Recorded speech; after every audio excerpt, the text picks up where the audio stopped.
Yeah.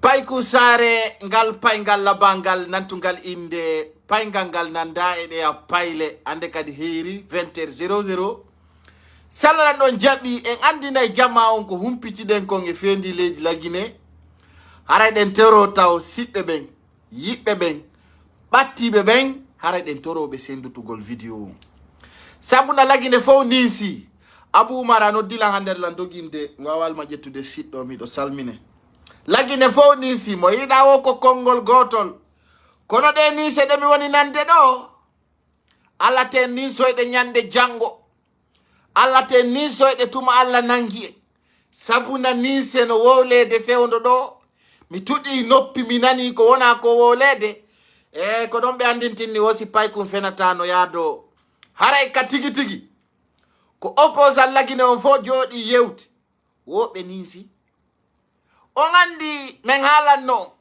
sali ɗon nande sali ɗon jaɓude ay minna mi waɗan ton ko hoore mon ko opposal lagine fop woni duwayemɓe ɓe wona duwayemɓe woyoɓe halduɓe fottano ɓe baarira ko yette ko avant projet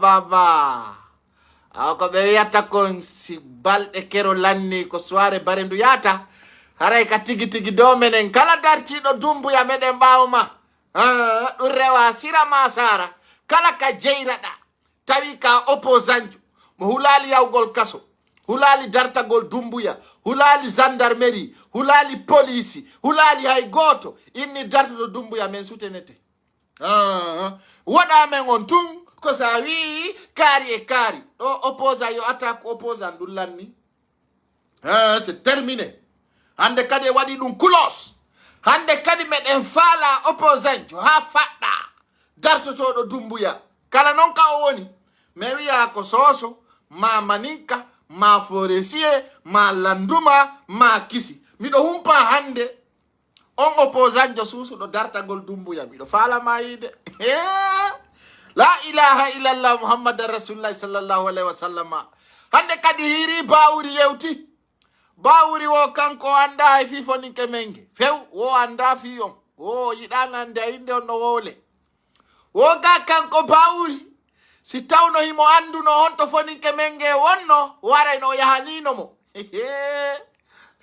wola dali on goɗɗum kono fenoɓe no laami lagine ko yalla dandu en bone maɓɓe andi nde ɓe wiya e pular yo Allah dandu en sabu bonɗo kono ko si tawi bonɗo ala ka famima yo Allah dandu en kawtal bongal na mere ɗum no wowle ɓeɗo wo kudeta o maali ko fenande huɗande terte ɗum ko penale sey men wolali Mali en Burkina en Niger en acceɓen ɓen ɓe piiray yiɗo dartoto porto o tafi o ŋanine kala wiɗo pirda e porto ñobbo aynaɓe ala waɗi na a malien jo na a burkina bejo na Niger woni kamon accudu ɓen ton e gereji mum ɓen kañum ko yimɓe majjuɓe feere kamɓe nde fof no yara ñaamo ɓe yaha kamɓe na ton ɓe jeeya Mali e Burkina ɓen acce ɓen ka ɓen pirete piraka taw ono wanda e hunde na fiɓen duwa o ŋaninde fiɓen taanin on yoɓe maƴƴu ton ɓeya ɓe nangi atakuɓe ɓe fof ɓeya ɓe nangi ɗum ko haaju maɓɓe kudeta desu e ɗum fof ko fenande arano lando no nangue hey Afrique fine penale gono ton no weƴƴite accideɓe ton ko Mali wi haɓay France ka ɓe wi kadi ɓe haɓay Afrique fop terteɓe ton min haccu an ala e ɓen min ko aninimmi ni ko darugol si tawi heɓay wawɗo dartade dumbuya e leydi lagine fof wona ɓawo makko hara mo waywa Ousmane Sonko minen ko ɗum men faalani Mali si ɓe faala ɓe gera e oɗo wo hotta Habib Fata ko no waɗande on projet ji mawɗo ko ɓenta kon gros projet par ce que min golli dans l'année 2024 hay si tawi ɓe jonnata men trophée ay ɗo andi menen toujours ɓe yiɗa men hay si tawi golle ameɗen no moƴƴi ɓe yiɗa ɓe rekonisata par ce que ono fof ɗon andi o clip Habib Fata ko yangay lan hay sa yiɗali porto amimo africain amimo alamo amude ni malgré ɓe jonnata en trophée kono gasi en hajaka si Allah lan ɗon jaɓi je vous promets si tawi de mayali à partir de janvier 2025 ko gros projet men addantan ko eti ko gros projet ko non respecte ton piji din gros projet mo wadde ni clip yalto peut-être novembre ou décembre clip jogolangon déjà songo wadi 800 000 vues sur YouTube et ngakita dum non itti non 2025 je vous promets on andi mi fotta ko mi watta sayande artiste o hoccito to ko yima ko wawali jogade ay clavier no comparo abi fatako no wodi ko be yali taw haray men addanay on dans l'année 2025 ko yete kon gros projet on gros projet na mi wolta fi makko kono tigi artoyta ya way pay ku sare ala no fi gros projet o moy ni ma boddi e modo no fota accu aju nange anday ko modo gerata ko anday ko boddi gerata kon so ido artiste o buyno ya kanyu ya bi fatako ko be gore ko yawre parce que kono piji go men jabuta ko n'a pas de temps de ça connaisseur connaît connaisseur connaît donc yangaylan déjà Allah wahidun Allah mawdo na gore kono be yangodi fami mi ngala ni on je vous promets foda taw ko wattaki billahi wallahi tallahi ne hakune Allah actuellement nous sommes en travail oui tapez artiste mama ya full bébé on yoro clip tout 6 millions 4 millions 500 on a les 2 millions 700 on a les 2 millions maintenant voilà Yangailan qui cartonne actuellement Yangailan vous voyez ça actuellement nous sommes à 1 million 600 à partir des mois de janvier là parce que mais à l'année actuellement on est en train de faire un projet là après ce projet là on classe ça maintenant à partir de 2025 à partir de 2025 c'est-à-dire mi mayali harami do huri là un projet di yaltaidi dans l'année 2025 là au nom de Dieu Jésus au nom de Dieu hein au nom de 666 au nom de tout ce que je connais public guinéen là vous allez reconnaître c'est comme vous disiez l'homme n'est rien vous allez confirmer ça donc restez connectés. Et cette projet, on va vous balancer ça à partir de peut-être décembre. À partir de janvier, vous allez comprendre. Donc, restez connectés sur ça. Min, musikango ngarai, min du watake promo. Konyande weli miobi balansa. Wara hunsung, fo warandara. Min tagoto tampu fiyam. Aminatu mamiluki wosi mnyama. Donc, kosimido fala mi wata min ko real plaisir. Donc, dum fala en Hollande. Bien, chers compatriotes. Haray ko présidentiel lu dale wat yewtere windi di Africa Guinée nde yewtere non buynani nde kono buyja bali wowlude ayno do ngandi enen en sokka juude enen kala ka 21 yoni en hay si tawi ko e hore faruwal hay si tawi ko e hore canewal hay si tawi non kaka kam surtout wano noble no ga famine. Ah, Moutaru, hey, respectez Kumpaï Kung, Ina Kundo Diallo Mouktar, ce n'est pas un petit quelqu'un. So artiste be Guinée Bouino Biride, Imotawa, mais lui il est à l'ombre. Ce n'est pas un petit, hein, c'est un baobab. Donc, Kotawa de Wondo Poussou de artiste be Boui, Kono Kanko Molei, Molei Tong, Anda Fimako. On a fait Benson Kata.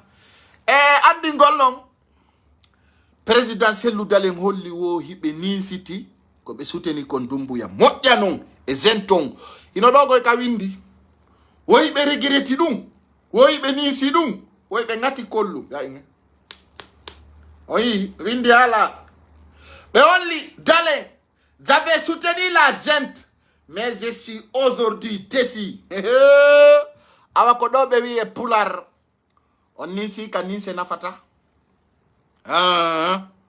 ɗo o nisi ka ninse nafata ɗo nisi ka giɗo faabotako on ka gaño faabotako ɗo o nisi ɗo non ɗo ko nisi ɗon kon ɗo président ɗon fenanali on ça ne sert à rien parce que illugol yo kefero yafo ɗum kefero anda ko yete ko julɗo yagal présidentiel dale woyi ɓe regreti hiɓe nisi ko ɓe suteno kon gente ɓe ɓe ala président so ɗaɓɓali cabbi ɗin jonnuɗon payle ɗen Ara onon e lagine amuyama parce que Dumbuya ko anturi moko e ko woni mo daynude ko be wana Allah habbori ko pinka be woni pere e wadugol sal bulo minna dum naka hunduko an iwi kaka hunduko Dumbuya oui je suis prêt à faire le sale boulot pour redresser ko be woni wiwde ni il y a des directeurs jeunes le pouvoir c'est pour la jeunesse donc mi alanta on do président be do fatina naybe par son famodiray famine walle ngodo be do en fatina naybe par be so wi ka fi Allah hoti annabijo huwondirton hara mi yali on andi on accay hakke zammari dore wolanno fulbe ben yewtere kindiya dum metti fulbe ben ko gonga nana be wiya mo inni senda dina e pullo dun no wayi wasawi a senda bonoru e tewu kono andi si ala yewtama hara mo kala no duwa andude gebal mungal kanko zammari dore o wiwno en kindiya wo fati alaminta fulbe be wi no yetti Allah wadini kono be wi wo hala gonga kono ka nebirta non ko non ka hebirta valeur nane dum hala gonga kono ka nebiri wo ka hebirta valeur dum no wa permis donc hala gonga ka zammari dore wala no fulbe be sali nande dum ay haray ko fulbe yorube noppi andi ko en julbe ko gonga kono non fi dabbugol laamu ngun hida duwa wonde kefeero wonde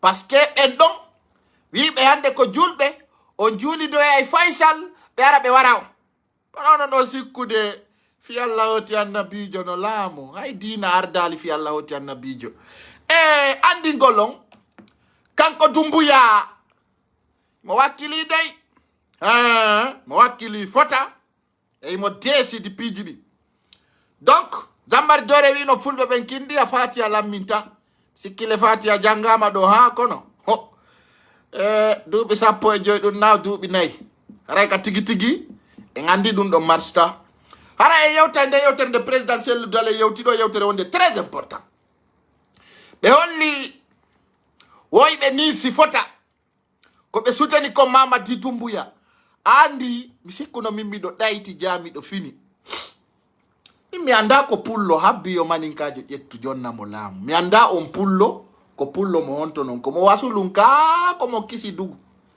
ha aduna lanna maninkajo ƴettata laamu jonna pullo fuuta ka on nanta ɗum ɗon sikkude ɗum ko wona wowlirede ko fiyo goɗɗo welto ma fiyo goɗɗo mono no ha aduna lanna kala pullo waddo dum e hakkille mum ango ngalamu tako jamais dans la vie maninkajo no ƴetta laamu jonna pullo fuuta siko dum habbida haray ko fenande habbida sede ko mi wolanta on koko gonga Uttaru Jallo dogo no yay ka maninkaɓɓen ay ɓe hoppimo ɓe accitimo ko onnugo wonti no Danela Ba Ousmani même propre ay ɓe récupérimo ɓe hoppimo honto o yalti si ɗum feƴƴi no ala simi sitani on ɗo mi sittay ha weta parce que tagaɗo sa woni e leydi tawi a anda ndi leydi a anda ɓe yimɓe ndi leydi a andano ndi leydi walori a wata wolde fi ndi leydi mi andina on kala on pullo waɗɗo ka noppi mum lagine fo ko gotum a waɗi penale ka boɓi maɗa jindudude mum lorra kan iwtira e ɓawo ma ka sofine welwel andi gollon première erreur mo présidentiel luddalen frappi on ko sikkugol Dumbuya ƴetta e laamu jonnaɓe ɗum ko abadan taɓe habbo ɗum déjà siko ɗum ɓe habbino haray ɗum ta goɗɗo habbo ɗum kala kadi guinéenjo habborɗo Dumbuya gonga ambiɗo andi hay sa feeta haray ɗa e laawol feetere kala no hay siko min simi habbori Dumbuya gonga haray ka tigi ko fenande mi faala habbade eyo lamin la force ay andi andu ɓen no andi tagaɗo ta wolu fenande bien je vous dis sede maninkajo ƴettata laamu jonna pullo e kala kadi pullo habbiɗo maninkajo ƴettu laamu jonna mo ɗum marsata joni arten ka Mamadi Doumbouya e fewno ɗo ni ko kanko laami ton leydi Laguine ni kanko ƴettindi an terrorisme Doumbouya si a an e min en habbori on gonga hara e woni yimɓe bulawɓe fi honɗum Doumbouya yalti France 24 he o wi en wo kanko anda Alpha Condé enen ɗo foppu ndaruɗen ɗum suttiɗen ɗum anduɗen ɗum wowtuɗen ɗum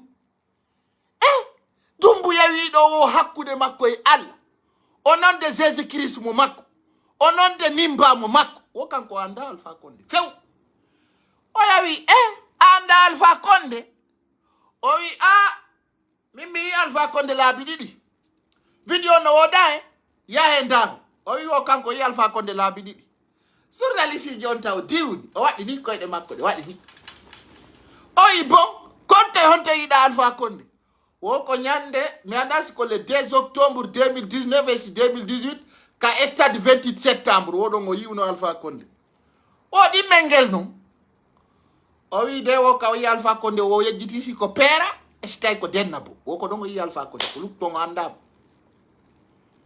o yattay si feƴƴali on question o ya joni tete makko ka leydi ɓe feƴƴi ɗon mi woɓɓe no wiya ɗo Doumbouya ne doit pas être candidat hombo hulata wala nan hande ko hombo Doumbouya mari mo hula e leydi Laguine ɗi fitta wonu candidat onon jemma e ñalorma min haalani on ko hombo woni Dansa Kourouma onon anda goye Dansa Kourouma billahi wallahi tallahi awa bonsoir Diallo Mamadou Dansa Kourouma tagade fenande taga o taga wujjugol taga o taga waɗugol bandiyagal taga o taga hulata hersata taga o taga ko woni Dansa Kourouma Dansa Kourouma hanki o joɗɗina France 24 ɓe wimo wo délai de transition on ko honde wo kanko wana délai aninimo ko bon travail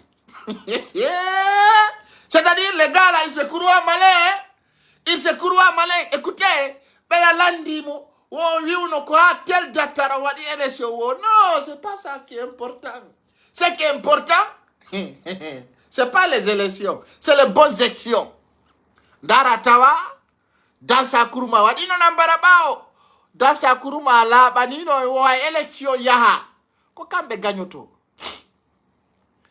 ko kamɓe gagnoto wa élection yaha kamɓe gagnoto wo nafisi yaha kakan woɓɓe ga ko woni wiwde ni o gata élection yahe yandi Doumbouya continue laamoɗo 15 ans ko ɗum woɓɓe woni wolde o asi élection yahaka o ɓaye ɗum ko perdi tan wo ɗum ko perdi tan taccu maɓɓe woni e ɗum tawi a élection e nder mum gaño be payi leydi no somoda par ce que bidon nebban wonti 800 000 saku maaro 800 000 no somoda kono Doumbouya o yi message an on o consati opérateur économique kon dogi leydi ɗon andi fewno ɗo ni ɓe ƴawni ka pora 18%. Doumbouya holli wo à partir de fin d'année waray duwañi Conakry on tippina ha wona 10% walla 12%.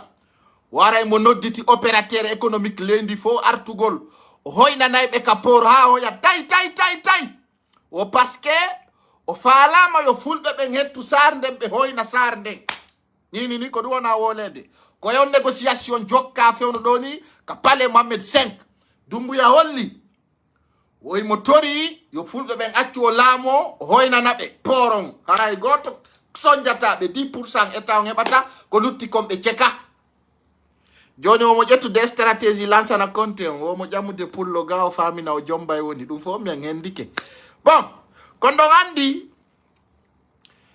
toujours so yi fewɗo ni ɓe yaade ka poro enna bon kala mo suudu mum liɓano mari cuuɗi ɓe jonniti on tigi dibere ka walla telen fode kariya to hara ko on tigi yaar ton ɗum fof ko hettugol fulɓe ɓen ɗum fof meɗen andi kono andi min Doumbouya ko waddi en kon fof koko faminta ko yiɗa ƴoƴi anda min miɗo ɓurma ƴoƴude ko duuɓi tum ɓurɗami miɗo ɓurma pilanji huɗaɗi kala ko anduɗa feƴƴi ka pale min mi anday Ani kon burma moƴƴande sa jaɓi sans o stratégie ma ko law bonnuɗa anani kadi message an o fi ko fulɓe ɓe wona ko warede a wi a ndaray no ɗum accira hande kadara pullo wartake no moƴƴamma hey ndare kala komi halani on ɗo retene vous allez voir la suite goto bonna fita pullo lamo ɓuri ɓe commerçant mais la suite vous allez comprendre ce que je vous dis là bon haray no andirɗon noon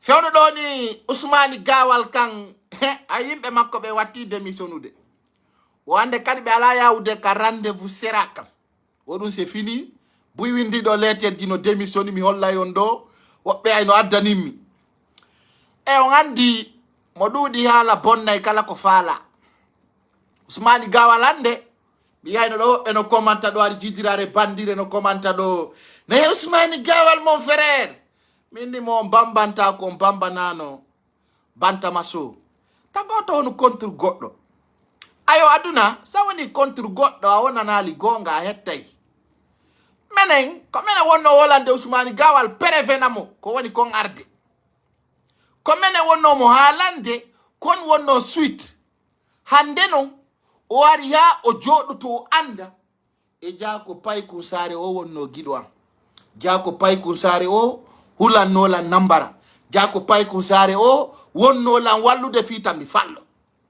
kono hande ko ɗo andirto ngono wana on supporter ɓe ko yimɓe naafigiɓe ko yimɓe escoroɓe ko yimɓe ɓe intérêt ɗum moƴƴa ta profitu e goɗɗo ta profitu e goɗɗo hande non on accidi Ousmani Gawal e paralyse mum hande non on accidi Ousmani Gawal e programme ji mum hande hay o noddi on réunion ngarata kadi ko marɗon ko waɗon non je démissionné kala démissionnuɗo siko mi woni ala place Ousmani Gawal mi traquete mi naɓama mi sokoya parce que ko ɗum woni ukkugol goɗɗo e nambara accidamo e hoore mum n'est ce pas ko hunde wonde ko hunde kanude mi yiɗa ɗum tagaɗo ta jokkumo fi intérêt ma tagaɗo ta jokkumo parce que ino marsude tagaɗo sa andi a suɓike goɗɗo suɓomo tampere e gurdam mais onon ko naafigiɓe onon wonɓe démission de fof ɓawma ko naafigi on escoro parce que alay ko yiɗurno ɗon mo ko fiyo waɗo on directeur walla fiyo ɓannu on ma fiyo hollodiron e dumbuya fami jonnon e ino on démissionni on accidimo e hoore makko mi holla on ɗo ko yalti ka pale ɗum ɗo kadi ko dumbuya waɗi dumbusu kanko gollata e fuy kono kanko mo wawi andude ɓe gollali ɓen arɓe feni ɓe fof mi holla on ko ɗo no Ousmani Gawal yahata ayi ɗo ko hola kon ɗo si respectama ɗo haray Ousmani Gawal yahi haray sadaka ala komi hollata on kon ɗo tapote s'il vous plaît e sendite vidéo on plus vite que possible s'il vous plaît mi ga jangala e birdi mo koni ko arde ɗo sendite mi holla on s'il vous plaît aidez-moi pour ne pas que cette vidéo attends habbo walle mbe yimɓe feetuɓe aroɓe ɗo inna vive transition yimɓe ɓe anda ko woni transition eyno ko windi ɗo ino ɗo nami windi ɗum dey ɓe wi le général Doumbouya promet de limoger en fin d'année les ministres qui n'auront pas de réalité hino windi halaɓi poy Mamadi Doumbouya ka pale Mohamed 5 hanki o tappuno tabal jonnon min ɗo min mi wolta fi ministre ɓe buy ko fi Ousmani Gawal tum mi halta ɗo parce que ɗo sina Allah sali abbo walle mbambabba ɗo ko on signal les pages ɓottere ɓe mon min ko yimɓe an tu walla darde ɗo tapote yandi partage o vidéo accomɓe e guiriɓe il est bloqué de 15 minutes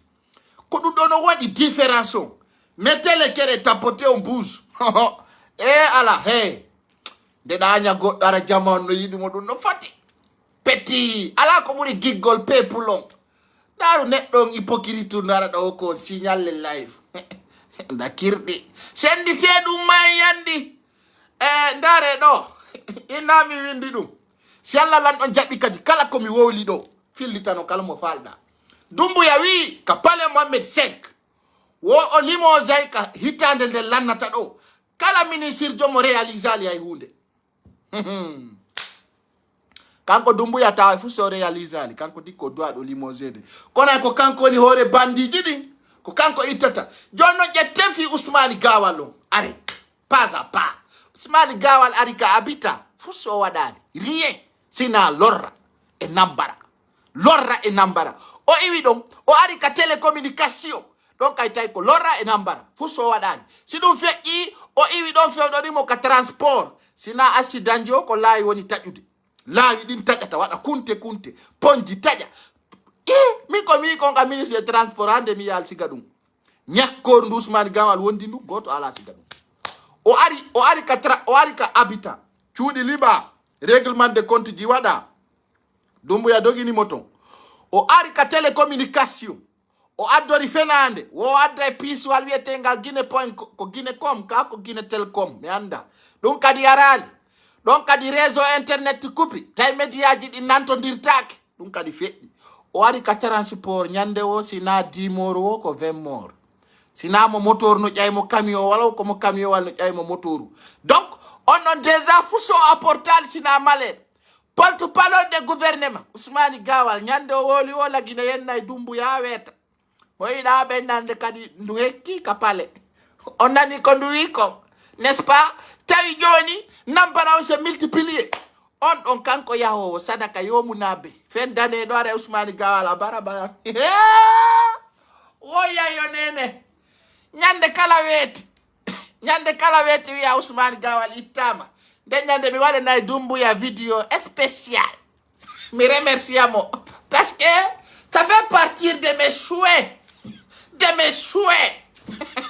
menen men jali o ko boni comme un bandi chef donc haray ko andi ngollo sigadi piiji ɗon no ɗon ɗum kayno prépara ha moƴƴi anti Ousmane Gawal e Mamadi Dumbuya fendane goɗɗo go yiyay hoore mum si Allah ɗo jaɓi haray ɗum ko teddungal e mum musidɗa on ɓeɗa ndare télé Lagine si ɗum feƴƴi haray ko andi ngollon télé sigiri ko bala mara acci seɗe muɗe yani ɓiɗɗo mum jiwo duufi mo ha way wacconde e nder ɗum ɗon ay Allah yiɗa ko boni reedu yani e nder mum bala mara no haɓɓa juɗɗen no addira ɓaawo woɓɓe no wiya yoɓe waru woɓɓe no wiya yoɓe piiw woɓɓe no wiya watta ɓe waɗumo hay fus min non depuis o aduna taga koye jiwoy wattinude mon papa séri mon amour min mi suusali ɗum saari e galle ɓe patron ɓe no ñaama gerto no mawla koye jiwoy mum no yatti va garandir bientôt mi suusali ɗum mi suusali ɗum kono noon sa wawli ɓe nano toi tie ennemi tie aigri kala ko yawɗa e galle tawɗa jiwoy koye no ya c'est fils à papa ɗum na mere non min noon komi mari tun komi wiya jama o si jiyo woni curbajo woɗɗintinemo e babe makko nan par ce que ko laggine fewɗo ni hino hulɓini moko baɓɓen fanɗi ma ɗum ala ko dooli jiwo ɓiɗɗo mum kadi doola mo huwa mo nambara ɗum noon ko ɓe kaani ko a wiyay gokiji si kanɗo no waɗi golle kanɗe haray ɗum no hulɗinani leydi donc ko déception hulɓiniɗo mais woni yiwde télé ɗon haray sigiri fewɗo ni ko ɗum lolli ton marano yani e ɓiɗɗo mum huyimo nambara e fewɗo ni Jama Lagine on fof ko ɗum woni wolude e ko albala hulɓiniɗo tawɗo duwaka quand même hollede sigadi piiji ɗo se yari kalum ko o suka ɗo wara no yurmi noon hino yurmi andi siminni e yurmodir fulɓe ɓe jaɓata ha hande pullo waraka ɗo jama o yalti no fanɗi kono hande sosoɓe ɓen ɓe waɗi manifestation jano on yii ɓe yalti kono suka warira wo ko sabu 300 000 francs guinéen manifestation à Kaloum Fodé Keita bâti à mort à cause de 300 000 francs par un groupe de jeunes donc ko ɗum woni ko ɗo warira ɓe yawka ɓe memata ton piiji ɗi pay kunkun no wiye papi ayno ɗon andi fewno ɗo ni mo memani goɗɗo mbuuɗi mi haalanno no je vous avais dit je vous avais prévenu et je vous avais prévenu kala memuɗo ɗi mbuɗi retour Mamadi Doumbouya kasara yalbala waɗe kalumen koleya en ɗum meeɗa manifestade si sare satti ko kawowa ka pirede ton ko ton pirete joni ko kalum wona pirede sofodire ha mo kala ndara oya fewndoni ko ɗum fewndi kalum ton hino beppodirede e ɗum kay no anini jama on ton fota pine no sunne nini ɓe ukka yite ko wetuno sabu papi haray ɗum ɗon kadi ko teddungal jama on en arta e mum awa bawri ƴetti yewtere e ko fe ko wiya ko Alpha Condé no arti Afrique bawuri wo ko jasso e Afrique ɗo ala susuɗo wernugol Alpha Condé wo kala wernuɗo Alpha Condé e pays mum harana Turki wo lagine nelay on tigi ko yottoto wo sabuna kala pays Afrique ɗo wernuɗo Alpha Condé fiyo déstabilise lagine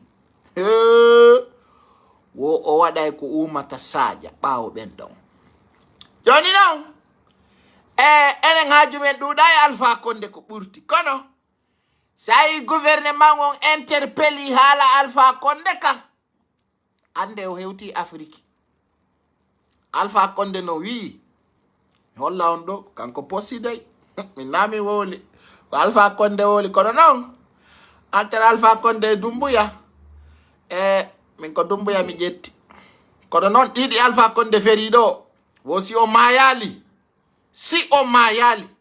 o huway Doumbouya ko fille Alpha Condé ko ɗum wi wo o waray Doumbouya tu eno gente.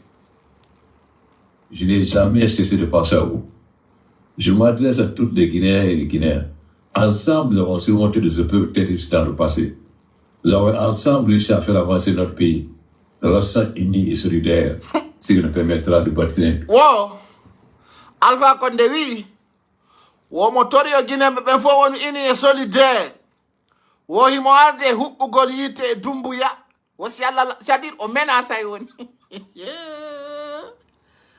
Doumbouya kan heɓi tana Alpha Condé wosi o mayali so tawi ndi liwlitaka e hoore makko hewti Afrique wo ɗo ele 31 décembre wara o itti fittandu Doumbouya e laamu min ɗo miɗo woni Alpha Condé koy si Alpha Condé wi ma ngiru ko ciifi ɗin si min nalde Alpha Condé no wawi développude leydi kono si Alpha Condé wi waɗete courant petit haray tiya en affaire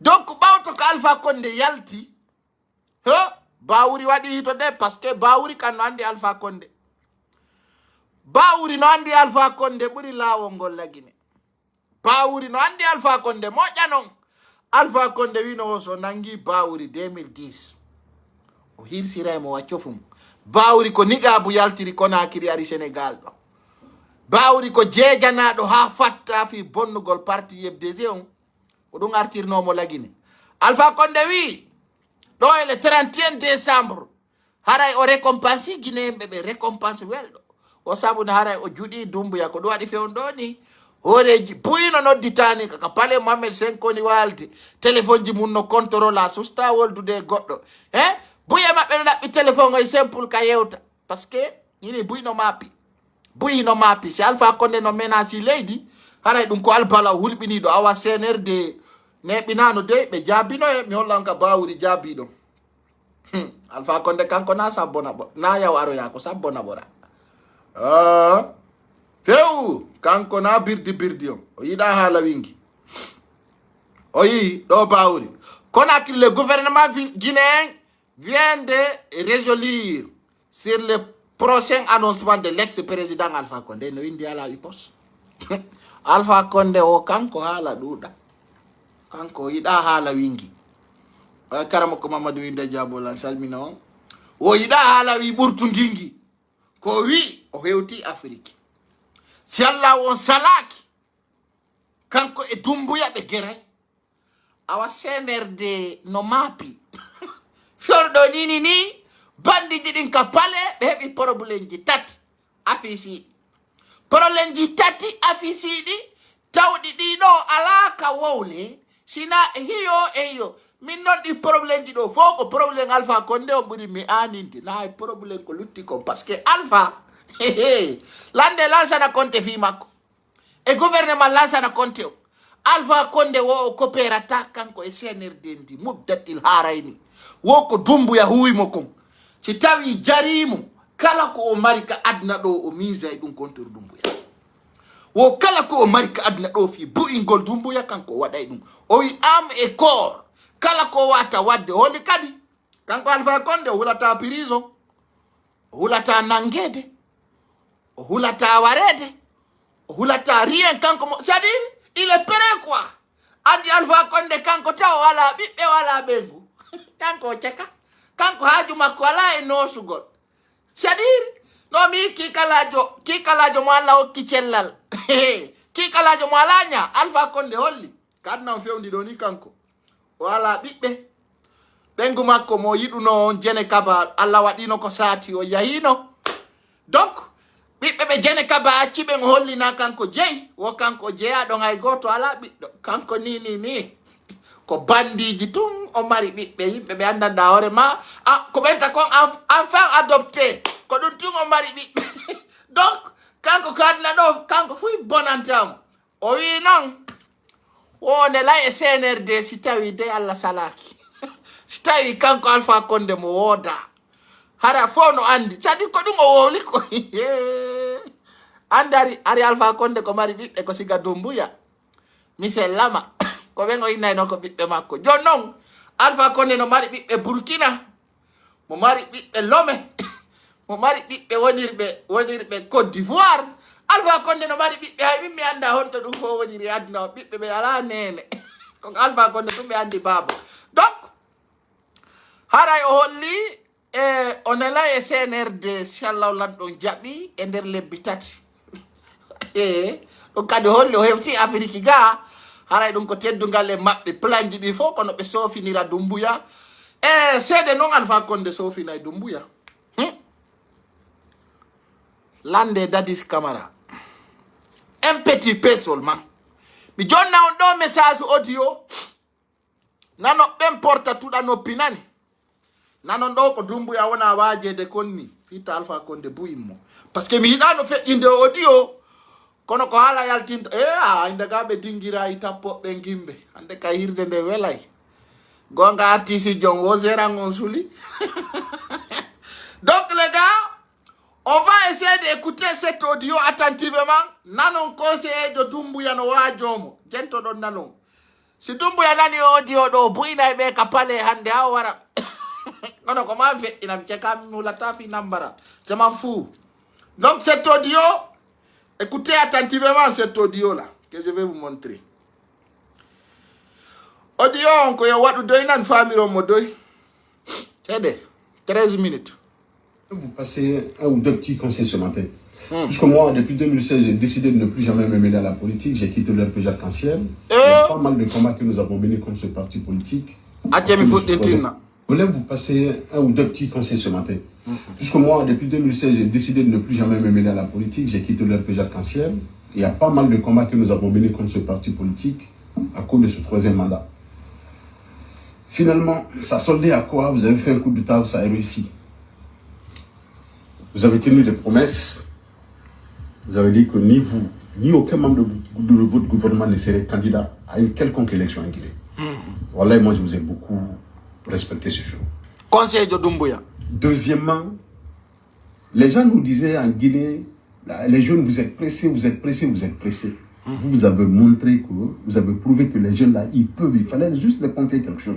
Et ça, vous avez fait, ça a réussi. Aujourd'hui, directeur général, directeur adjoint, chef protocole, conseil quoi, ils sont tous jeunes. L'administration est rajeunie. Respect, mon général. Mon général, c'est que moi je vais vous dire, s'il vous plaît, n'écoutez pas le Guinéen. Il y a trop de démagogie dans ce pays-là. Est-ce que vous vous rappelez le 5 septembre, le jour où vous avez fait le coup d'État au professeur Alpha Condé? Est-ce que vous vous rappelez ce que les gens disaient? Est-ce que vous avez vu la foule, que ce soit sur l'autoroute ou sur la route, est-ce que vous avez vu les gens venir vers vous les anciens dignitaires, les anciens responsables de RPG, ceux qui étaient aux affaires, vous avez vu comment ils ont cherché des relations auprès de vos connaissances pour rester à leur place. Vous avez vu tout ça? Ils ne sont pas pour vous, ils sont là pour leur intérêt, mon général. Ils sont là pour leur intérêt, mon général. Ça, je vais vous dire la vérité. Moi, je vous conseillerais de ne pas écouter ces gens-là qui vous poussent de vous présenter et pour que vous soyez candidat à une prochaine élection présidentielle. Ne le faites pas, mon général, s'il vous plaît. Vous êtes encore jeune, vous avez l'avenir devant vous. Vous n'êtes même pas dans les cinquantaines, je crois bien. Donc, vous avez toute la chance d'organiser les élections, partir, revenir, et je vous jure que vous serez choisi encore par la Guinée, par le peuple de Guinée. Puisque vous avez tenu votre parole, vous l'avez respectée. Je ne voulais blesser personne, mais vous avez vu, quand Dadis n'a pas voulu respecter sa parole, c'est qu'elle est arrivée. Je ne vous souhaiterai jamais les mêmes choses, puisque franchement, vous êtes quelqu'un, vous avez prouvé à la face du monde que les jeunes Guinéens aussi peuvent faire quelque chose. Pour ça, moi, je vous tire le chapeau, je vous respecte. Mais idiot, mon général, il ne faut pas écouter les démagogues qui disent là, Monsieur le Président, nous sommes avec vous. Monsieur le Président, Itanambé, ils n'ont besoin que de leur petit intérêt. De leur petit intérêt. Tapoter. Ne les écoutez pas, c'est les démagogues. Ils étaient avec Alpha, ils étaient avec Sekouba, ils étaient avec Dadis. Aujourd'hui, ils sont avec vous. Est-ce que ces gens-là parlent aujourd'hui d'Alpha Condé? Non. Est-ce qu'ils parlent aujourd'hui des Kassori qui sont en prison? Non. Pourtant, Kassori, il a aidé beaucoup de jeunes en Guinée. Est-ce qu'ils parlent aujourd'hui des Dr Diané? Non. Est-ce qu'il parle aujourd'hui de Honorable Ahmad Damaro? Non. Est-ce qu'il parle aujourd'hui de Oye Guilavogi? Non. Est-ce qu'il parle aujourd'hui de Kabine Sila Bilgate? Non. Est-ce qu'il parle aujourd'hui de Ismaël Dubaté? Non. Non. Les Ibrahim là, est-ce qu'il parle de non, Monsieur le Président? Est-ce qu'il parle aujourd'hui de Banta Masso? Non. Monsieur le Président, est-ce que ces gens-là parlent aujourd'hui d'Ibrahim Khalil Kaba? Non. Comprenez que c'est les démagogues. Alkini poussé, il ne faut jamais accepter que ces gens-là te poussent vers une quelconque élection et que vous vous présentiez et que vous devenez président à la suite. Ça sera de la pagaille. J'ai beaucoup de respect pour vous et je vous admire beaucoup, Monsieur le Président. Mais n'acceptez pas de tomber dans leur piège. Puisque en cas de problème, c'est vous et vous seul qui serez devant le destin.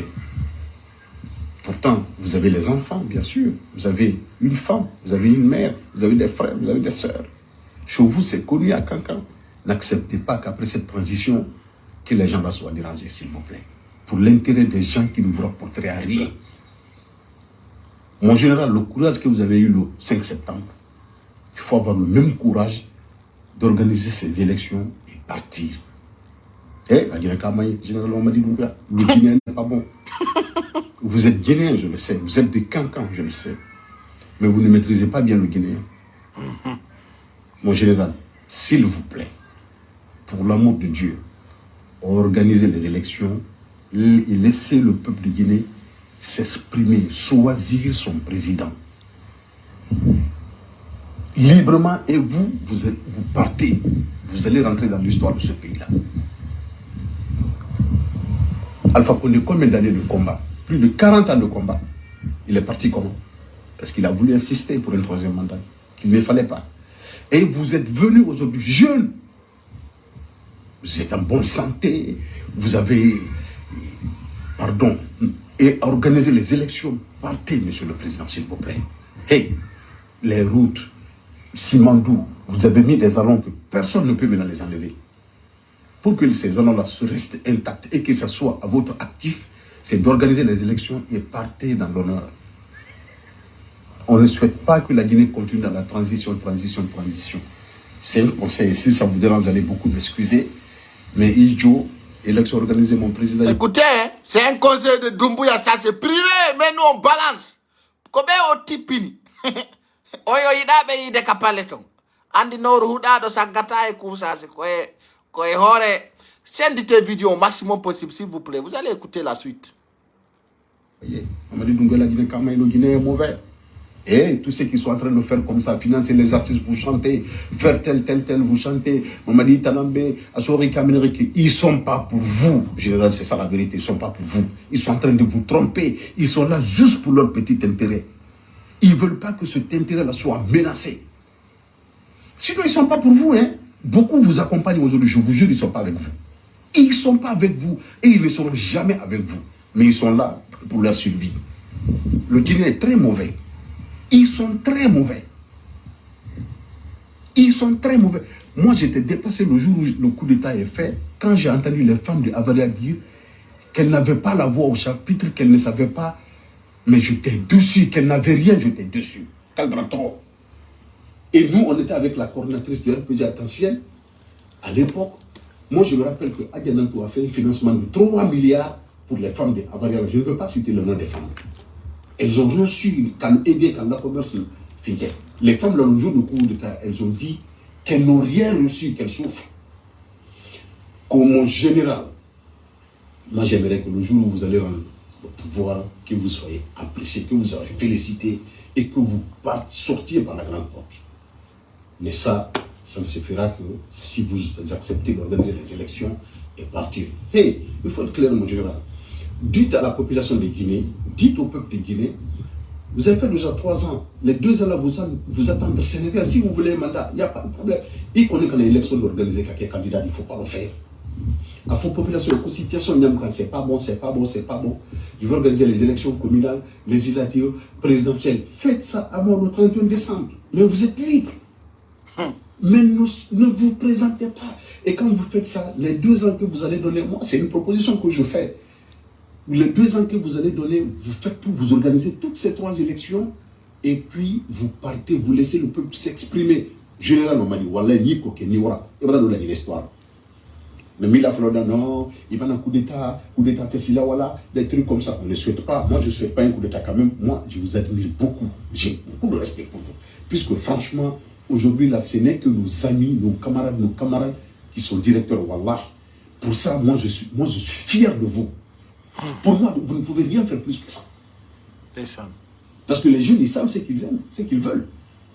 Donc, ils can't mettre la main, excellence. Ils can't la main. Ils can't la Guinée jeune, ils can't la Guinée cadre. Et c'est quand même démagogue la main dans ce pays-là.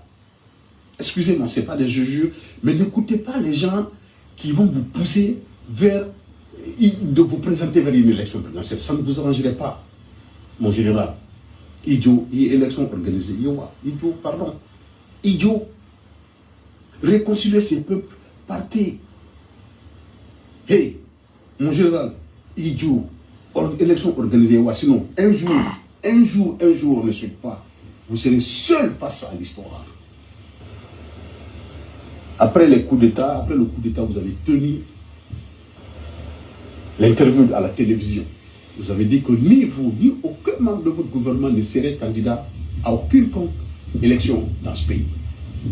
Respectez cette parole. Il faut partir. N'écoutez pas le Guinéen, n'écoutez pas les Guinéens démagogues qui vont vous tromper. Aujourd'hui, là, ils sont là parce que leur petit intérêt est là. Dès que cela est menacé, c'est eux-mêmes qui viendront vers le nouveau pour dire c'est ça, c'est ça. C'est il a fait combien d'années? Il est parti. Lansana Conté, il a fait combien d'années? Il est parti. Dadis, il est venu, il est parti. Sekouba, il est parti. Alpha Condé, il est parti. Donc, chassez que vous n'allez pas rester indéfiniment, vous allez partir. Avec tout le respect que moi j'ai pour vous, élection organisée, transition et qui n'y présentait ni rien, ni voyez bébo honneur. Vous allez partir par la grande porte et vous serez respecté par tous les Guinéens. Si vous avez envie de revenir après, vous pouvez revenir. Il faut qu'on n'écoute pas le Guinéen. Il ne faut jamais écouter les démagogues là qui sont aujourd'hui en train de créer les mouvements partout pour vous soutenir. Moi, je suis d'accord qu'on crée des mouvements pour vous soutenir, pour organiser les élections, pour ce que vous êtes en train de faire pour la population guinéenne, mais pas pour vous pousser à vous présenter. Moi, j'ai rien contre vous. Mais c'est que je voulais que, moi, je voudrais que, franchement, que vous restiez dans l'histoire de ce pays. Puisque ce que vous avez fait, aucun n'a fait encore en Guinée. Moi, je me rappelle, quand on était là-bas, des trucs comme ça, on nous disait, non, les jeunes, vous êtes pressés, vous êtes pressés, vous êtes pressés. Aujourd'hui, vous n'avez pas d'expérience, vous êtes pressés, vous n'avez pas d'expérience. Aujourd'hui, là, vous avez prouvé que l'expérience ne peut s'acquérir que lorsqu'on est confié à on vous confie à une tâche. Pour ça, moi, je vous respecte et je vous tire franchement mon chapeau. Mon général, s'il vous plaît, organisez des élections. Partez, Joe, et en général, il faut partir. Alpha Kondebi, qui parle de lui, Kassouri, Djane, Silla Bill Gates, Amadou Damaro, Ibrahim Karim Kourma, le Djoubaté là, de l'économie, qui parle de ces gens-là, les Oye Gilavogi, qui parle de ceux qui sont avec vous, je vous dis la vérité, ils ne sont pas avec vous. Ils ne sont pas pour vous. Ils sont avec vous pour leur petit intérêt. Élection organisée, Yoa, je sais qu'il serait mieux pour vous. Sans vous offenser, c'est juste un petit conseil entre Camara et Fakoli. Moi, il y a longtemps, je me suis dit que je ne me mêle plus à la politique. D'ailleurs, je suis au studio pour mon nouveau album, qui n'a rien à voir avec la politique, et ça ne m'intéresse même plus. Si j'ai un homme aujourd'hui à soutenir dans ce pays-là, c'est le président Camara Siakantari. Lui, c'est mon président, parce que lui aussi, il est jeune. Mais les trucs de politique maintenant, là, ça c'est fini, ça ne m'intéresse plus. Donc, monsieur le président, s'il vous plaît, l'élection organisée, moi je leur ai dit, vous avez une famille, vous avez des enfants, vous avez votre maman, vous avez quelqu'un, on ne peut pas vous interdire ce pays-là, monsieur le président. Mais si vous faites normalement les choses, n'écoutez jamais le peuple de Guinée. N'écoutez jamais ceux qui vont vous pousser d'aller vers une quelconque élection en Guinée. Surtout présidentielle, ne le faites jamais. Ce serait une très grande erreur pour vous. Respectez ce que vous avez dit. Vous êtes un Fakoli. Respectez votre parole. S'il vous plaît, monsieur le président. S'il vous plaît encore. N'écoutez pas les gens, ils sont ici pour leur intérêt. Ils sont là-bas pour leur intérêt. Ils sont là-bas pour leur poste-là. Il faut rester 20 ans, il faut rester 30 ans. Personne ne sera là pour vous. Arrivez là-bas, je vous souhaite une très bonne journée. J'ai pris Dieu dans sa grandeur qu'il vous accompagne dans la transition. J'ai pris Dieu que tu protèges le général Mamadi Doumbouya dans notre pays. Que cette transition soit la dernière dans ce pays. Qu'il réussisse à mener cette transition à bon port. Merci. Très bon dimanche à vous. Merci mon général. S'il vous plaît, organisez les élections. Je vous en supplie, je vous en prie. Merci, bonne journée. Ok. Bon, hara on voit on anika gongado. Kono Doumbouya ou torta. Conseil mo jabal. Ala mo hal nalimu. Oui, non, net kanko lamoto. Kono kanko Doumbouya onani ko hola do kon ko wadi minion sendutu onon kadi onani ko hala do kon si mo fala o hutora si mo fala o acca dum ko yo andu tutun ko opposant jo Dadis Camara o wadi ko yasi ko be opposinobe Dadisi ko ben kadi oni opposant contre ma fiondo ko boni opposant contre ma o Cellou Dalein Alpha Condé Sidya Touré ko be oni opposant contre toi le moment de gouvernement de Dadis Camara ariko Jean-Marie Doré wonno premier ministre fenoni ko bawurika jodo hedoda. Pourquoi je te rappelle ça? Kofia Andu kala kasanzu dado ça ne marchera pas. C'est la même opposition qui a épargné Dadis Camara qui est là maintenant. On doit la femme de opposant sanzari de ko be opposant be opposino be tang Dadis Camara ha be wadi mo kural. Ko ben kadi woni opposant joni non. Il y avait des gens à l'intérieur du pays. Il y avait des opposants qui mêlaient des mouvements, des manifestations, etc. Donc, Cellou Dalein. Et actuellement, Alpha Condé est en train de faire ses démarches. Cellou Dalein est en train de faire ses démarches. Sidya Touré est en train de faire ses démarches. Et nous n'avons pas comme Arteta et Oremu, comme Mamadi Doumbouya. Parce que là, je te rappelle, là maintenant, ce n'est pas une opposition pour prendre le pouvoir. Hein. C'est une opposition qui te déstabilise. Qui est là contre toi. Qui est là matin comme soir, qui va te frapper. Qui est là à tout le moment pour te mettre du mal. Déjà, tu vois, aujourd'hui, tu as fait beaucoup de crimes. Awadi crimes di heudi, awadi nambara di heudi, e hani kadi mbuko e berlutu koi, ida jetu de dudon jonna imbe yabe da parama imbe sikude alamu to he. Paul Kagame omo yata, kala lami do kongo wondi mu, kanko alagido, Paul Kagame ko kala wado affaire Macron, kongo wondi mu. Et toi-même, tu sais, tu as un sérieux problème. Comme on est au Hollande d'office, Simandou, faut qu'on fait nade. Simandou, c'est un projet comme Kaleta et Chopiti. kono woni Guinée famali on andi kono woni Kaleta et Sopitika, on vous avait dit, après le projet de Kaleta, il n'y aura pas de manque d'électricité. Après la suite, Taïko Fernande. Awa au projet Simandu, c'est le même projet que Kaleta et Sopiti. C'est-à-dire, les Guinéens n'ont rien là-dessus. Et quand les Guinéens n'apportent pas, ils vont caler le projet. Ce n'est pas un projet qui est là. C'est-à-dire, c'est juste une théorie. En bon français, Kosamakala. Wana Gonga. Haradino ko andi tingol dum bibe leydindi. Yo be rappelu si tay ko sopite Kaleta holorno donc tang Alpha Condé kadi tang holor do ko be nata do Simandu. C'est un faux projet qui n'a aucune suite. Donc o yo yay non projet ya o 2040. Hein? Regardez ça. Donc no di Guinée be ko do likon wambe kellande Dumbuya harabe yidamo. Harabe falaka mu. Be falaka ko la miko. Mais ils sont là-bas parce qu'ils n'ont pas le choix. Et tout le monde les connaît.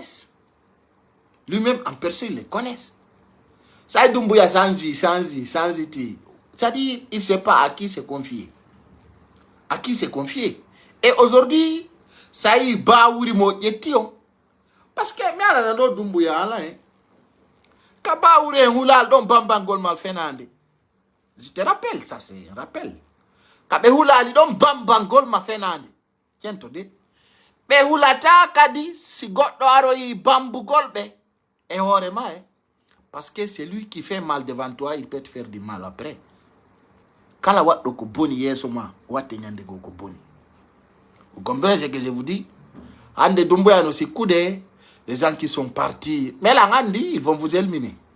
Ko piji didi, vous allez éliminer Dumbuya ou Dumbuya va vous éliminer. Et c'est la raison pour laquelle me de yewtu de undum ande be wonbe dogu de wontuno be Alpha Condé fo ba Dumbuya nandi be idam ande ndare comment no be yiltitiri Ousmane Gawal ba Dumbuya fami Ousmane Gawal o ida langoy ko aji makko wonani do et il a compris ça ko wadi ande Ousmane Gawal ko bawre to woni yarde hay be yejjitimu oui. Parce que tout simplement, on dit bedo ka be idal don se ludale be idal yimbe mabbe bendon akan ko Dumbuya be idata. Et lui il est au courant de ça. Mais moi qui bedon hari fi ko wadana mo o maguido. Maintenant voilà face à la candidature de Dumbuya. Face à la candidature de Dumbuya. Face à la candidature de Dumbuya. Là ça sera très compliqué pour la nation guinéenne. Oui, parce que c'est sans doute que Dumbuya va se présenter. Kala ko owaja, be ala ko waja no ki Dumbuya ta wado Alpha Condé coup d'état. O inni wada mo coup d'état. Hay si tawi lagine fop maye kanko Dumbuya wada Alpha Condé coup d'état. Dumbuya d'ailleurs quand il prend décision, personne ne peut dire non, il fait pas sinara ko Allah sadi. Arme lagine on faut à miser faire un coup d'état ou yo wata. Dumbuya oui wada Alpha Condé coup d'état. Wadi mo coup d'état dans 3 jours. Donc quand il y a risque donc retenons l'histoire. Dumbuya ko holli kon fop ko Fernande. Action jimako din ko azanda kase on. Et il va se présenter, c'est-à-dire que mo yani bi eleji lagine ndimbe ko wata Dumbuya oui uga hay présente tout. Malgré déjà ngandi ande présentement Dumbuya est candidat. Confirmé même par président Selou Dalé. Confirmé par beaucoup des annulateurs de Guinée. Et en des ondari iti sorti qui wona diwade de combo mon inili. Hombo. En des ondeti tous les opposants principaux du pays. Quand on soustaya de comparer à la Guinée. En des Alpha Condé yata, Selou Dalé yata, Sidia Touré yata. Hein?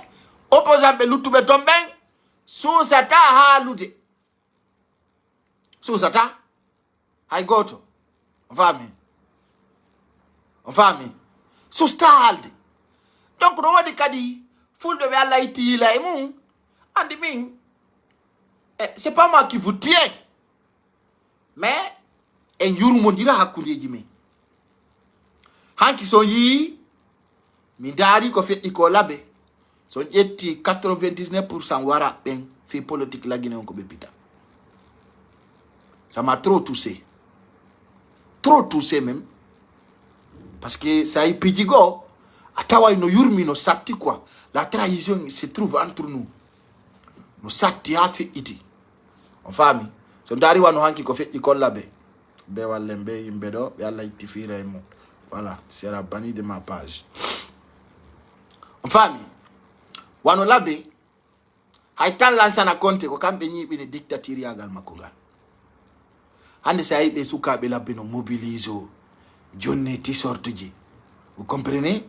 Ara wada manifestation soutenu gol dumbuya hara den andi ko jelo dumbuya wari e warabe don foko fulbe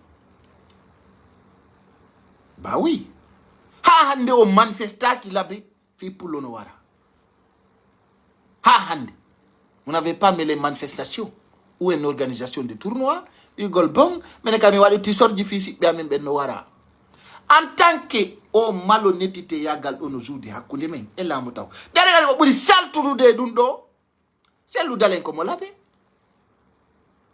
amo pitade hande opposant jo figurant jo ko mo labe selu dalen il est de labe ka base makko ka o jeya dum tawata la alpha ay on wieti mama di dumbe ko don arta fuddora pagay mum on fi won gol candidat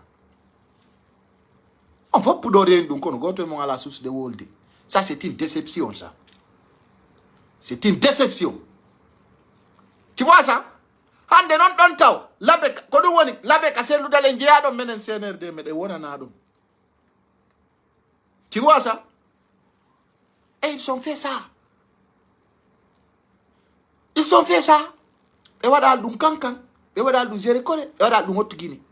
Kaka selu dalen jeya do ko don be ari be wadi meeting mabbe o. Goddo yalta ina no ko fi me de wela ibe jonni men 20 000 30 000 50 000 mais pourquoi donc andi to do wadi si neddo mo ngo yeyama ono so jonna ma buddi ngo nyama c'est ça qui monte là-bas e boy ko be fuddi wadugol darin tawbe trompissage be labe be dai diri be julirde bengu dumbu yari no do wire ben labe do fo me de ngandi ko tampu don kon me walli tato wona ne modiam vidéo no woda Laurent Doumbouya il était à l'abbé pour dire que voilà on va soutenir les femmes on connaît vos problèmes o jeti don goloria et carton o assisi do wobbe go famille hein donc pour vous dire rappelez-vous aujourd'hui ce qui doit être fait doit être réel.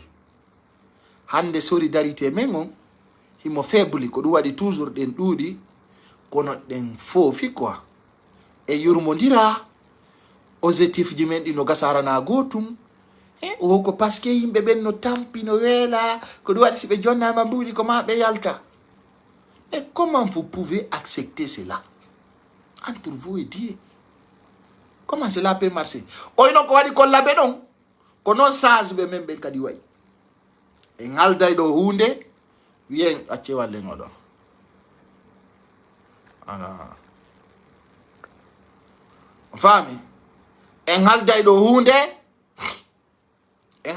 hunde wien bon waden dum do be nama no haray menen me fala ka dum do harale be andi ko dum be jokki min boy ko mi wiyo do di mawbe fulbe wadube putoji wonbe nyentade yaka pale Mohamed Senk be men andi inna Doumbouya menen baba menen mede wona ma en meden andi be kayno andi men ko do wadi hari be mari dole ha Allah piti dum nana be wiya no e wawata teddinde lando o yennemmo wadire ni mawbe fulbe fuddino wadande do Doumbouya campagne billahi wallahi taala kono be yayi ay be acce dum nani unala wol mon ni terte dum albe fuddi ko wadangol do Doumbouya campagne taw yennu lando on ka leydi taw hersimmo hi lando yennetaake no wadiri ni e fay ben kono ni kono yadde dum hande kono wolde dum ara fo no sutibe kono andi lawol ngol be fokkitani ngol sabu intérêt ji mabbe di campagne mo wadan don on heba bénéfice à partir du mois de décembre. Doumbouya tippina la on transit on kapor o artina na 10 à 12%. Na dum fala don onon commerçant yeyon Na du fale on fara kala muka ya pas souci. Ko woni non on dogo ya kadi. Sabuna mo dabbi ko hoyi ko ni wata wonirde. Je vous rappelle cette histoire. Mo wadu den tan se kuture. Wat den tan Lansana Conté. Wat den tan Dadis. Wat den tan se Kuba e tan Alpha Condé ko on tan hande kadi won e repetugol. Enen toujours haaju men ala ko sibbe men warte. Haaju men ala e ko yimbe men sahim binti. Haaju men ala e hebugol objectif andina en ko laamu go woni le plus prioritaire na do ngani. Je rappelle après Cellou Dalein ibila korojo ko souteni do hande kadi goddo fi yoda bulamu sida mala laamu amemmina dole ma den jamma wiya be souteni. Parce que hande c'est déplorable yiwugol ko CNRD fokkintini ko do ko yo ari hawi akadi Cellou Dalein way wa ba Mamadou. Ça c'est un échec pour une communauté. Are do hawi joni ko yo Cellou Dalein dar mo jetta parti on jonna ma Cellou Dalein hande oron ko ma goddo jonne à son âge. Mais ndari do si dumbu ya watti do kadi transition go. Dumbu ya ko woni ko wadde do ni hara ko 5 ans ma 2 ans go watti do. C'est quoi qui sera la suite? Ya tapa sur l'internet ndara dubi Cellou Dalein ndi. Ndara si dumbu ya watti do 5 ans ma 2 ans kon wono ita la suite. Hara ko do woni Cellou Dalein way wa ba Mamadou. Hara sabu ma tuli la ifuji parce que andi la mu kadi ko stratégie. La mu kadi ko plan. Parce que Cellou Dalein a donné trop les gens de temps. Tu vois? Et c'est comme président Cellou Dalein pour hebugol on fi batugol dumbu ko wi ko la Guinée. Nyande go mi do hedo Ousmane Sonko. O wi ko satti ko ngadi wo iwata Sénégal do. Hay si tawi o maye. Hara kala ko watti hara be soka e monto tigide il bouge pas. Tu vois? Hande non dumbu ya ko hebi force makon o rasiri. Ka fo jodi don ha be libi sudu Cellou Dalein dum be foy gintini wo ko fi mo libana do churum. Wo ko fi mo libana do churum. Kun décembre salon. Na do be libi don. Si be libana don Cellou Dalein watano don. Kono ko don jodi den. Yo, justice. Ya don ka justice o mi on no. Amene me wawata. To si edo no buri men. But un point bad 50 dumbe jokki ajumabe. Hande non, quand même justice Ali Touré nantabe mun comme on dit valide de candidature dumbu yan. Parce que y avant projet on. Eli tedo ko opposant be oni wadde nani. Eli tedo wobe kambe wa mene men jabata avant projet on. Mais ala no be opposant be fo fuddori Lansana fuyante men wata on jam fo men. Wata on trahison. Hande kombo Lansana kuya, ombo jabanta Lansana kuyate. Hay assemblée wata wate. Hay yimbe sappo ala baw makko. Be yay wadi allié Makale Traoré, be jabi den fenande. Hande Cellou Dalein ko buri e moƴƴande.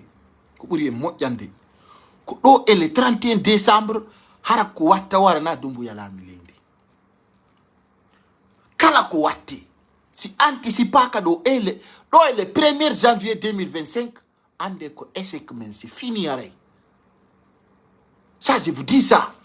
E dole du ngewtoy hare dumbu ya mini propagande je goka Guinée be nyil fu hara o tipini ministre be go o dabba duma. Parce que be douano ka accane de fait hay 2 ans. On Alpha Condé anticipe contre Dadis Camara. Enfin, be douano ka accane de hay be fait ina du didi mafi be yana tati. Douano ka ça doit pas passer. Ko américain be beta fu dida inde Cellou Dalein. Non a fait un compte à rebours. On toto. Donc le 31 décembre hewtay CNRD yalta do ina be respectat. Hede o discours le 31 décembre si tay dumbu ya tapaka do inde nyande. C'est Kuba on do wiete on yal no dumbu ya hirsiri mori o ya on no wiete Général Sadiba Coulibaly fi on accano ma wole de ga hay ka histoire la Guinée go on anta fi on Sadiba Coulibaly hay barrière ala nan de fi on no wole c'est mort et puis c'est fini y a rien à dire.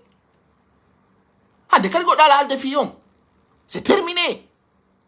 Et vous voyez la disposition hande sida wonde bawo Dumbuya hombo ay mo ittude hay goto ebe wonbe bawo makko do fop parce que onon on do buye mon alla o kali on sabu natugol ka pale Mohamed 5 menen natuɓe ton ɓe parce que min ɓe naɓan ka pale ton fi hollugol lanko woni ton kon min miɗo andi ko mi yii ton kon e miɗo andi onno ton darora e miɗo andi onno to woniri wataw yejjude Dumbuya ko waɗɗo coup d'état laami onno ƴetti disposition ji fiita waɗe coup d'état sinara ko kay wuri ko Allah imo ƴetti disposition ji wondi prêt fi en cas d'attaque fi en cas de c'est-à-dire kala ko wata mo heɓude mo ɗaɓɓi anticipation mo pour vous dire la vérité hande on yi hayde mo arta disposition ji ɗi o ƴettini e Dumbuya se déplace paix à Conakry parce que no wodi programme o visi il veut être candidat et autre proclamé président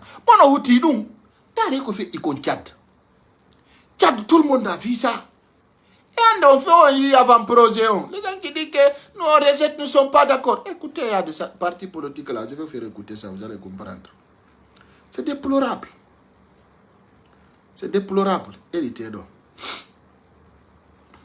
par le doyen El Hadj Mansour Kaba. Écoutez. De nombreux acteurs politiques PAG dirigés par le doyen El Hadj Mansour Kaba. De nombreux acteurs politiques et de la société civile dénoncent certains contenus de l'avant-projet de la nouvelle constitution présentée par le Conseil national de la transition CNT, de la limitation d'âge aux candidatures indépendantes à la présidentielle, en passant par une éventuelle candidature des dirigeants actuels de la transition. Les critiques sont acerbes. Le Parti africain de Guinée, PAG, dirigé par le doyen El Hadj Mansour Kaba, ne va pas du dos de la cuillère et prédit un rejet de la nouvelle constitution lors du référendum si des changements ne sont pas apportés à l'avant-projet. Il l'a dit à l'occasion d'une conférence de presse animée le samedi 14 septembre 2024 à la Maison de la Presse. L'Union des forces démocratiques de Guinée, UFDG, a tenu le samedi 14 septembre 2024 son assemblée générale hebdomadaire sous les auspices de la section Motard. Cadres, militants et sympathisants plus que jamais acquis à la cause du parti ont massivement répondu à ce rendez-vous politique. Un rendez-vous au cours duquel Cellou Dalein Diallo, absent du pays depuis un peu plus de 2 ans, a fait une intervention en visioconférence. Le président de l'UFDG assure qu'il n'existe plus aucun doute sur l'intention du général Mamadi Doumbouya de se présenter aux prochaines élections dans le pays. Ces derniers temps, la capitale guinéenne est en proie à une recrudescence effroyable de la criminalité. Les citoyens sont attaqués, même dans leur domicile, par des individus armés de fusils automatiques. C'est en réponse à cette valable préoccupation des citoyens que les principaux acteurs de la chaîne pénale de Conakry se sont réunis vendredi 13 septembre 2024 autour du procureur général près la cour d'appel de Conakry. Dans les échanges, les causes de cette hausse de la criminalité et de la délinquance, ainsi que des moyens de lutte ont été évoqués par les officiers de la police et de la gendarmerie qui y étaient présents. La prolifération des drogues et la circulation incontrôlée des armes ont été particulièrement citées parmi les causes de l'accroissement de la criminalité dans la ville de Conakry. Les conducteurs de taxi-moto, qui se comptent par milliers dans la ville de Conakry, ont aussi été présentés comme des sources de cette criminalité grandissante. Les principaux acteurs de la chaîne pénale ont échangé vendredi 13 septembre 2024 dans les locaux de la Cour d'appel de Conakry. Cette rencontre vise à lutter contre la criminalité et la délinquance dans le Grand Conakry. Et dans les échanges, le procureur général près la Cour d'appel de Conakry, Fallou Doumbouya, a souhaité une implication active des présidents des délégations spéciales dans ce combat. Ce parquetier veut particulièrement que les autorités communales répertorient les zones criminogènes qui se trouvent dans leur juridiction géopolitique. Démantelé au lendemain du coup d'État du 5 septembre 2021 par la junte militaire du CNRD, Les PA, point d'appui, pourraient bientôt marquer leur retour dans les quartiers de Conakry. De hauts officiers au sein de la police nationale estiment que ces PA, pourtant décriés sous Alpha Condé par les citoyens, peuvent aujourd'hui jouer un rôle déterminant dans la lutte contre la criminalité et le grand banditisme dans la capitale guinéenne. C'est le cas du directeur régional de la police de Conakry, commissaire divisionnaire Abdoulaye Sano, qui, au cours d'une rencontre vendredi 13 septembre 2024 avec le procureur général près la cour d'appel de Conakry, a présenté ces PA comme l'un des remèdes contre la délinquance, la criminalité. Okay. 2 blessés de l'accident survenu dans la nuit du jeudi à vendredi 13 septembre 2024 dans la sous-préfecture de Timbo, préfecture de Mamou, ont succombé, ce qui ramène désormais le bilan à 10 morts, a appris guinématin.com à travers un de ses reporters. Cet accident s'est produit aux environs de 4 heures à Dara, une localité située à l'entrée de la sous-préfecture de Timbo sur la route nationale Mamoun-Daboula. Et c'est un bus de 50 places en provenance de Zéréforé pour Conakry avec à son bord une quarantaine de passagers qui s'est renversé au niveau d'une colline. Sur place, 8 personnes ont trouvé la mort et 35 autres ont été blessés. Une nouvelle tragédie ferroviaire a frappé l'Égypte ce samedi lorsque 2 trains de passagers de la société civile dénoncent. Bon, on avait bel et bien écouté notre sœur sur Guinée Matin. Elle a donné des informations très claires. Hande, président Cellou Dalein Andintini, hors de doute, Doumbouya ko candidat. Hande si tawi non Doumbouya ko candidat, mais qu'est-ce qu'on peut à la suite? Comment anticipation wadi?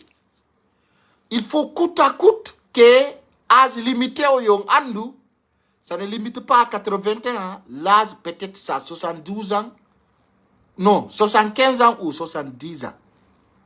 Est-ce que vous avez compris?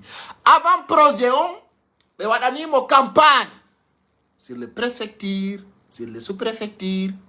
Dès au début, j'ai rappelé, bien entendu, pour les délégués spéciaux, Minita Ndjaboudou Lato et Lendi. Salut Don Nande. Hande non? Mais on a mis un coyote avant Prosé de la Constitution. Dondo Yalti, mais famille nani Guinée, mais Ndjabi. Johnny non Prosé au Yalte. Ka Prosé ton nom, quand ton nom est le ministre Loudale. Quand ton nom est le ministre Diatouré. Quand ton nom est le ministre Lassana Kouyaté. Quand ton nom est le ministre politicien Benandou be Mamadou Silla. Quand ton nom est le ministre groupe Baouri. Maintenant, à partir de là, on dit les candidats, c'est les jeunes. C'est-à-dire, c'est à l'âge de 35 ans, 72 ans. 70 ans, 75 ans. À l'âge de 75 ans, ça a été dont tu ne peux plus faire l'affaire du pays. Vous voyez, le ministre Loudale physiquement, le ministre Loudale mentalement, et le ministre Loudale politiquement. Et c'est ça que Enen Saliden Famoudé. Depuis lors, le président Loudale Yalte Yeuton. Yalte Yeuton. On dit non, ça ne marche plus. Enfin, on jabali. Johnny Nondo, Doumbouya a dit plan du Makodi Fop, il a fait tous ses plans. C'est-à-dire, il a fini de s'installer. Soyant dans les régions, il faut pour un militaire, bébé au commandi. Tous les préfectures et régions, on va dire Fop qu'on fait là. Maintenant, quand il peint, il appelle le maintien d'ordre. Johnny Kadibe Gaidi Dundo. Maintenant, pour faire passer la candidature de Doumbouya, mais rappelez Arthur Gol PA Jidi, faut non on dit PA le bac 1, le bac 2, le bac 3, le bac 4, qu'on a le PA, PM Jidi Didi Andoude. Comment t'as comme PA, à des pick-up de danéji. Nanga no be ay redu be dampa pia. Donc on dit beka. Il PA Jidi donc, mais ni John di Arte ka commune de Ratoma. C'est ça même qui est plus grave. Parce que le PA n'est pas là pour un maintien d'ordre. Mais est là pour kidnapper les jeunes. Ils vont les multiplier dans tous les zones. Kalaka PA dit on no be watay don nay. Kalaka goto on no be watay don didi matati. PA dit. C'est-à-dire quartier par quartier à PA no wodi. Donc alors le 5 septembre 2021, Doumbouya no péage il faut yo pili ou behota kakan. Vous comprenez ce que je dis? Maintenant c'est obligatoire que au rappel là, yo péage din artu fi wattu gol maintiendor de hore mede. Donc Andi Johnny il s'installe comme un dictateur. Donc mi rappelle là, voilà ce que Doumbouya a fait. Il a éliminé tous les élites de l'armée. Déjà, donc, on dit combien de généraux Doumbouya nabi à la retraite? Au bord tibétain, FAP, général Bewonobele, haut gradé, le groupe de général Baldé, FAP Poitibé.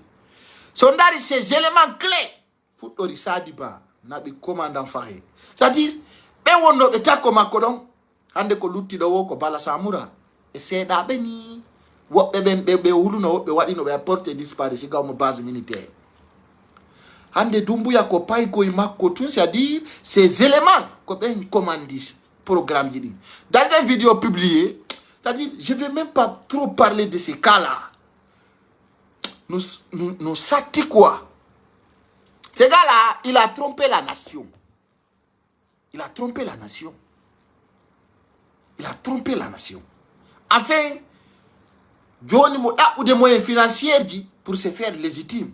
Maintenant, dès que le 31 décembre fait et wawali wa daifus, hare yen andu ngebi dictateur jo la moto do du isa poi joy sina alla arifa bien no fa borno en no wadi onangiri non alpha kolle. Voilà, et c'est ça qui est déplorable aujourd'hui. C'est ça qui est regrettable.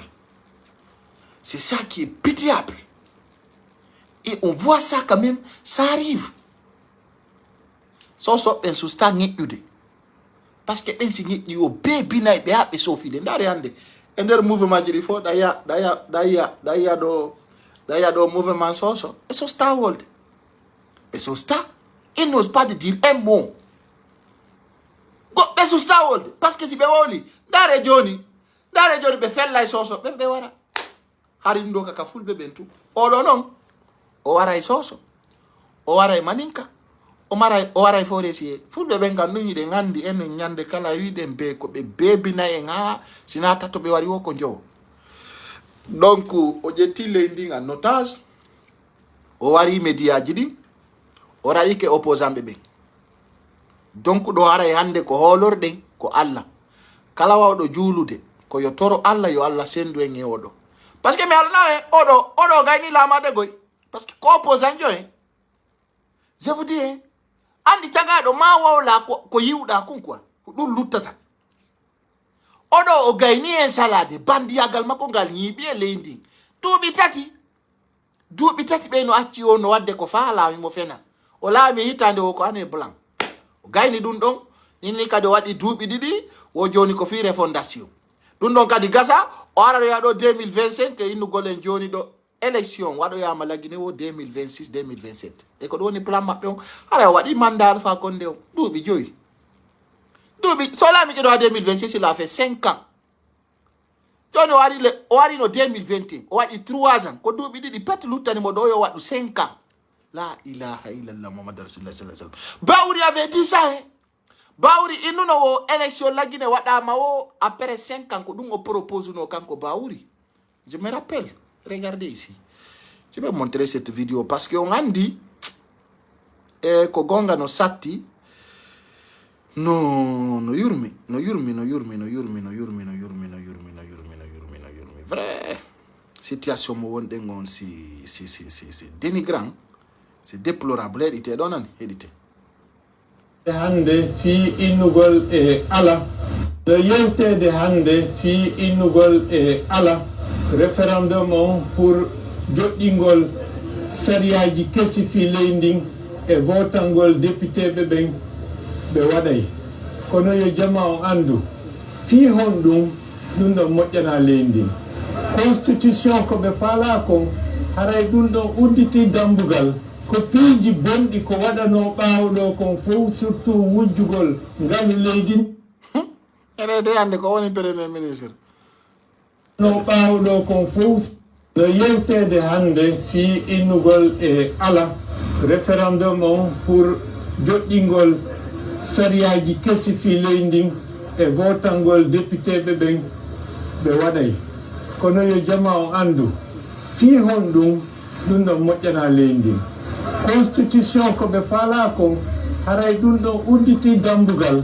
ko piiji bonɗi ko waɗano ɓaawo ɗo kon fof surtout wujjugol ngalu leydi ndin ɗum ɗon fof haray wayi wasi ɓen ɗon haray ko barkimɓe ko tampinaɓe ɓen yangaɓe ɓen e mum haray ko ɓen ɗo woni hoɗaɓe ɓen ɗimmum ɗum kadi gila indépendance on fuɗɗi jamaji ɗin no wakkilade fi sowno sowno yo laamiɓe ɓen yoɓe lontodir par ce que si lontodiraka haray adday blocage ji haray wayi wasi ko woɓɓe tun haani fewjugol e hoore fuu e ko ɗum ɗon woni sabu o lutte démocratique o waɗɗen hiɗon andi buulutti e mum e wata andude ko jelo lutti e mum kono yangi kin fof si bonnama kadi innama e yiltitoto ɓaawo hara laamotoɗo janggo e o constitution ko ɓe faala joɗɗinde haray no wawi luttude hara ko Allah tun ittatamo haray ɗum hulɓinanike en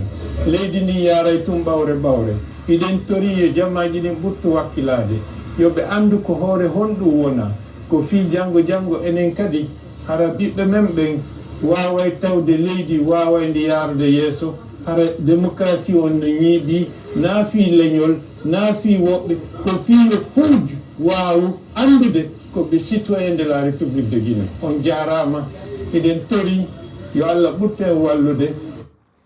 Il était une fois Bawouri.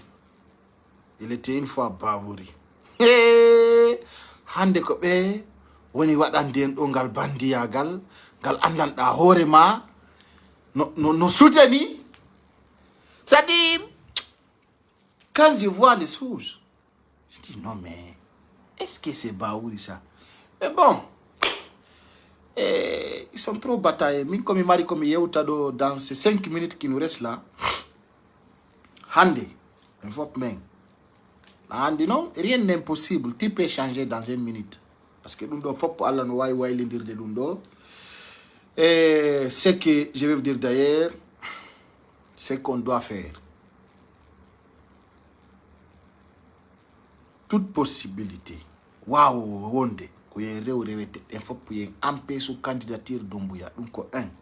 2. Et tromper Fouta. Il faut que nous véhiculons des messages très importants en rappelant nos sages. 3.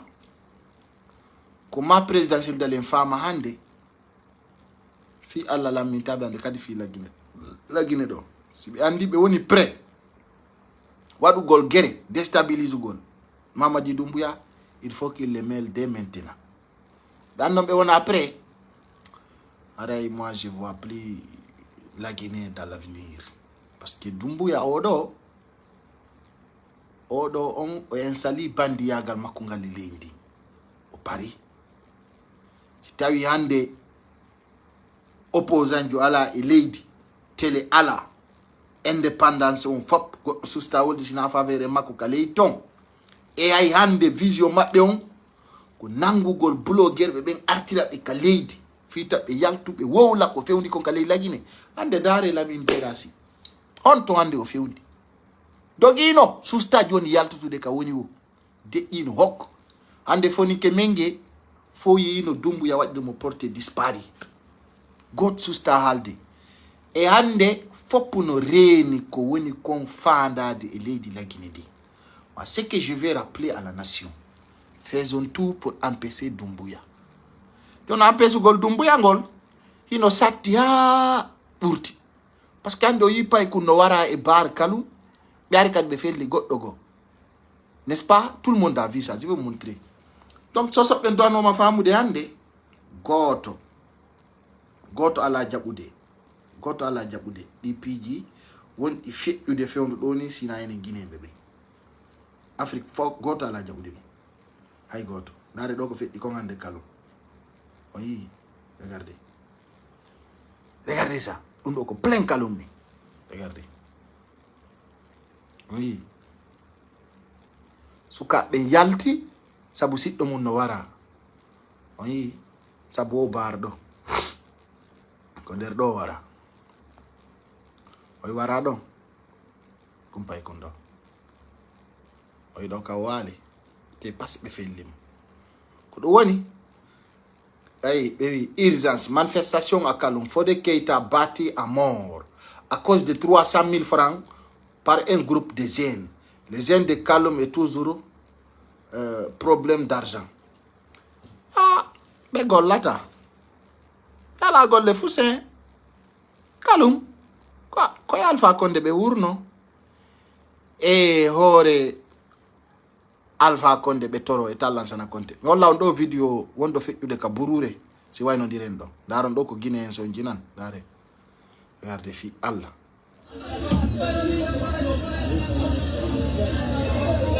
Allah on tout c'est rani. Regardez. Heylet.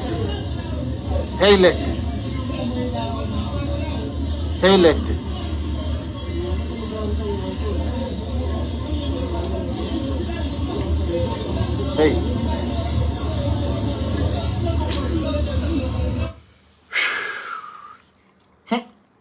Mi anda on to Guinée nju ko on dum Guinée nju wadi fi yo méritu lecteur goldi mi anda ko on wadi tigi tawta Guinée nju ko mal lectorani fi Allah ndare lette malgré be fena gabe ay be wadi lawol ndare allez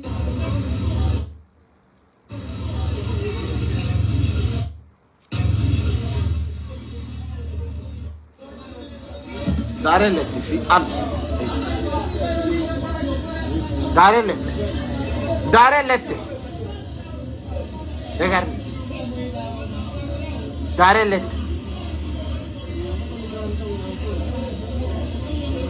lette. Ben I know why they wada na guduro. Hey lette. Dare si be men no letto. Hey lao. Hey lette. No. What kind of it Allahu Akbar? Allahu Akbar kay?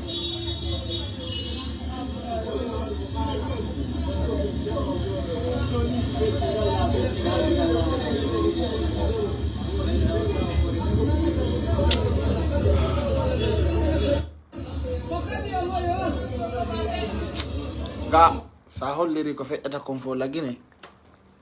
Ça va être dur comme on dit non chaque jour on a une de 30 minutes quoi tin holler ko fait ta kon kale di la Guinée ara lan salmina lando si dongi jam onon e bengoreji mo fo en wala jam parce que ko satti kon no satti on jarama